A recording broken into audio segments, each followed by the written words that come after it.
Hey guys, welcome back. Today I'll be sharing 3 delicious plant-based panna cotta recipes with you. A lot of classic panna cotta recipes tend to contain gelatin, so if you're someone that is vegan or vegetarian or can't have gelatin, but you love a good panna cotta, then you might find these recipes useful. They're super easy to make and a perfect sweet treat to enjoy with family and friends.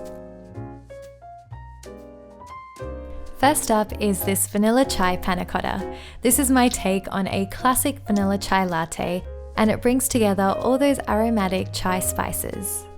This recipe is made up of 2 separate layers. To make the first layer, you are going to need 2 pieces of cinnamon bark, 10 pieces of whole cloves, 3 pieces of star anise, 10 cardamom pods, 2 teaspoons of loose leaf black tea, or alternatively you can use 2 black tea bags as well, 2 tablespoons of brown sugar, half of a tablespoon of agar powder, 1 cup of vanilla soy milk, and 2 cups of cold water. I'm going to start off by adding the water, agar powder, and all the spices into a saucepan and giving it a quick stir. Then I'm going to place the saucepan onto a stove on low to medium heat and bring the water to a boil. I find that usually this takes a few minutes, so just make sure that you keep whisking the mixture during this process to avoid the agar crystals settling and sticking to the bottom of the pan.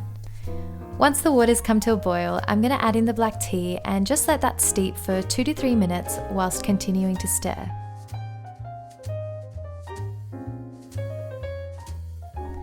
Then I'm going to add in the vanilla soy milk and the brown sugar and just whisk everything until it's well combined and the sugar's dissolved. Once that's done, I'm going to remove the saucepan from the heat, strain the liquid to remove the tea and spices, and then pour it into the molds. Here I'm using these teacups as it's in keeping with the whole chai theme, but any heat-proof baking tray or bowls would work fine. This bottom layer takes about 15 to 20 minutes to set in the fridge, or about 30 to 40 minutes to set at room temperature, depending on the climate of where you live. Once the first layer has set, I'm going to go ahead and make the second layer. For this top layer, I'm going to be using 1 cup of cold water, 1 cup of vanilla soy milk, 1 tablespoon of brown sugar, and 1 teaspoon of agar powder. Once again, I'm going to combine the cold water and agar powder in a saucepan, bring it to a boil on low to medium heat, and then add in my vanilla soy milk and brown sugar and mix until well combined. After quickly checking that the first layer has set, I'm going to go ahead and pour the liquid into the molds. Once again, I find that the top layer takes about 15 minutes to set in the fridge or 30 minutes to set at room temperature.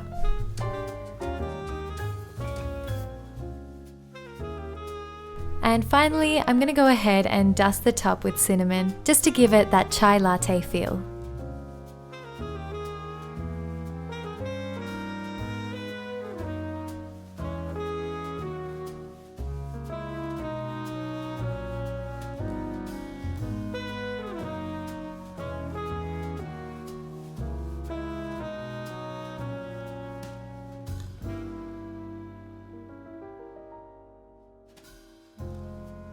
This raspberry and rose panna cotta is perfect for those berry lovers out there.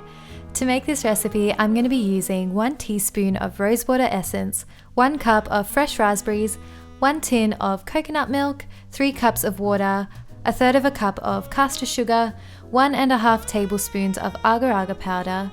Also, some optional toppings I'll be using today are some fresh raspberries, some dried rose petals, and some whole and ground pistachios.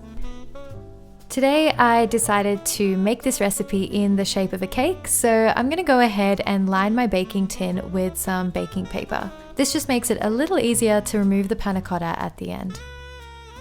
I'm going to start off by placing the raspberries into a blender and blending it until it's a raspberry puree.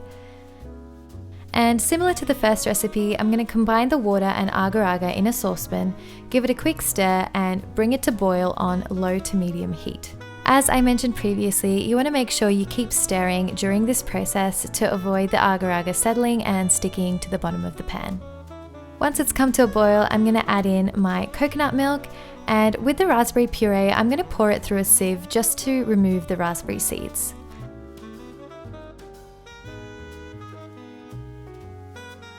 Then I'm going to add in the caster sugar and the rosewater essence and just give everything a good whisk until it's well combined.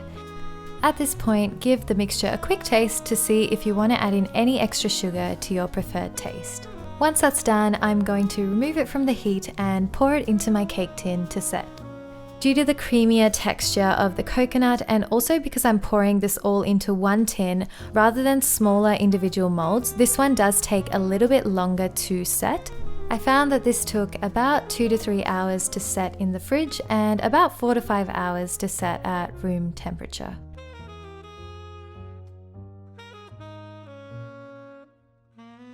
This one's a really beautiful color and I love decorating this with some pistachios, some fresh raspberries and some rose petals.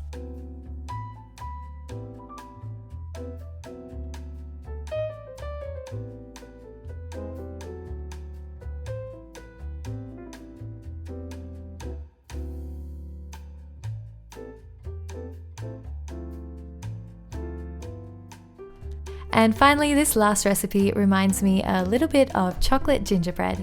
I know it's not Christmas yet, but we are heading that way, so if you're looking for any holiday dessert ideas, then this one might come in useful. To make this recipe, I'll be using 1 can of coconut milk, 2 cups of water, 1 tablespoon of cacao powder, 2 tablespoons of ground ginger, 1/4 cup of brown sugar, 1/2 teaspoon of ground cinnamon, 2 teaspoons of agar powder, and 1/4 teaspoon of instant coffee powder. If you do love your coffee, then feel free to add a little more of this as it does help bring out that chocolatey flavour. Similar to the other 2 recipes, I'm going to start off by combining the water and agar powder in a saucepan, giving it a quick stir and bringing it to a boil. Then I'm going to add in the coconut milk, cacao powder, ground cinnamon, ground ginger, instant coffee and brown sugar and whisk until everything is well combined. At this point, I like to give the mixture a quick taste to see if I want to add in anything extra like sugar or any extra spices or coffee. And that's it. I'm going to remove it from the heat and then pour it into these molds. This one took about 30 minutes to set in the fridge and about an hour to set at room temperature.